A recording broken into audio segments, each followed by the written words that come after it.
They have the yarmulke, which they have to wear on their head, otherwise their prayers are not accepted. That's not us. So, one may wear it, and it is a good practice to distinguish Muslims from the non-Muslims. Muslims have traditionally done this, worn something on their head to distinguish themselves from the non-Muslims. And as such, it is something commendable. To do kasr jump, what is the distance that is to be required to be covered, and can it be done at home before going out? Again, please. To do kasr jump, what is the distance that is required to be covered, and can it be done at home before going out? Oh, qasr and jama', shortening prayers and joining them together. Shortening of prayers is only permissible for the traveler.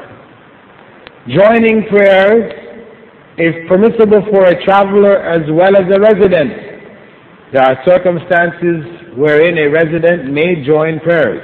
This is mentioned in the Sunnah, etc. And where there is difficulty for a person in catching the prayers, they may also combine them as a resident. In terms of the distance, joining of prayers or shortening prayers, take shortening prayers as a traveler. This is only permissible if the person has left the boundaries of the city. You cannot join prayers and you haven't set out on your journey. You have not left the boundaries of your city. So you must leave the boundary. In terms of how far past the boundary, there is nothing set. There is nothing set. Once you set out on a journey, leaving the boundaries of your city with the intention for travel, then it is permissible for you to shorten your prayers and to join them. We'll take this as the last question. I request the audience to be seated unless we finish the dua. No one has saw Allah. It is true. He has said in his Quran that no one can see him. Like that, a word of Allah cannot be false. So how he has said that none of the eyes has saw heaven. But during the Mi'raj, it is clearly seen that it is clearly seen by the hadith that Nabi sallallahu alaihi wasallam has saw heaven. No. Then it is different from the Quran and hadith. No, there isn't. The Quran does not say no eye can see heaven. You don't have that verse anywhere. None of the eyes have saw it. There is no hadith Quranic verse which says no eye can see heaven. The Quranic verse says لا تدركه الأبصار, in reference to Allah subhanahu wa ta'ala. No eyes can encompass him. وَهُوَ يُدْرِكُ الْأَبْصَارِ, and he encompasses all sight. That's what we have. As to seeing paradise, Prophet Muhammad was shown paradise. Other prophets may also have been shown paradise. So we cannot use the argument relative to Allah and apply it to everything from the unseen world.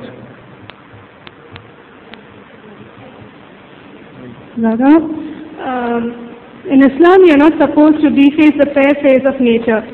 So can ladies make holes in their ears for wearing earrings, which is a common custom among women? So you are defacing the fair face of nature, right? You have just set a rule that we're not allowed to deface the fair face of nature. Where did you get that from? Did the Prophet ﷺ say you're not allowed to deface the fair face of nature? No. So you started with a rule which was not prescribed by Islam in the first place. It's not a blanket rule that we can now apply and say this is a rule, therefore anything which contradicts it. However, when we go back to, we have to start with the rule which the Prophet ﷺ said. And we don't have that in a rule. We have in the Quran, Allah tells us not to cut the ears of cows.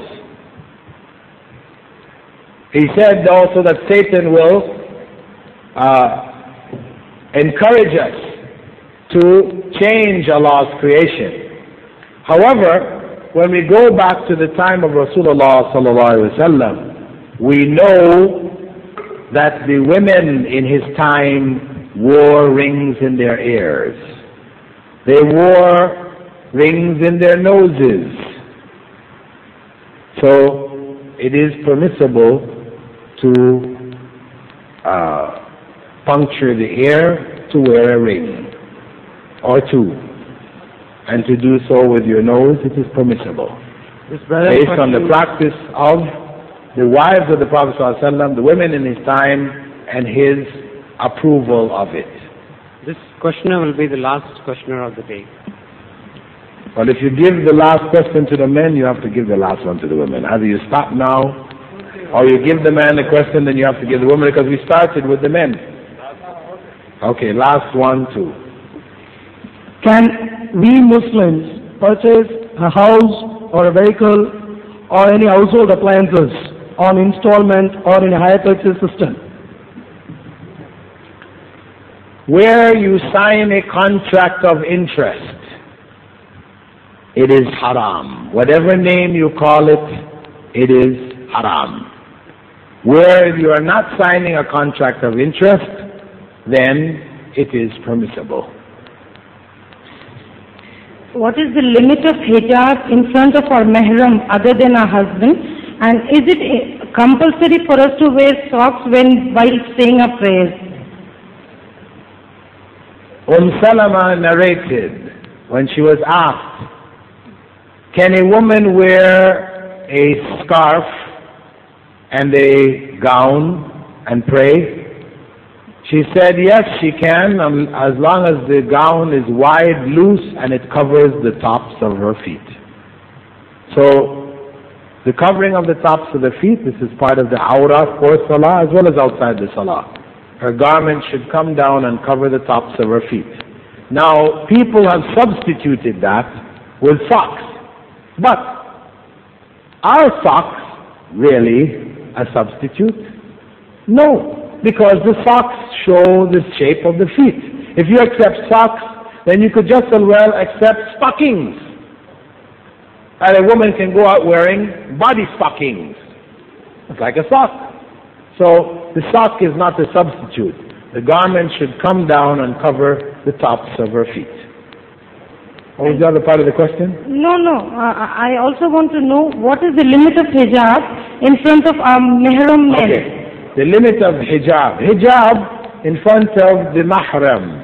It should not exceed the neck, that's the neck and the head, the arms it's the areas of wudu, and what is immediately above it.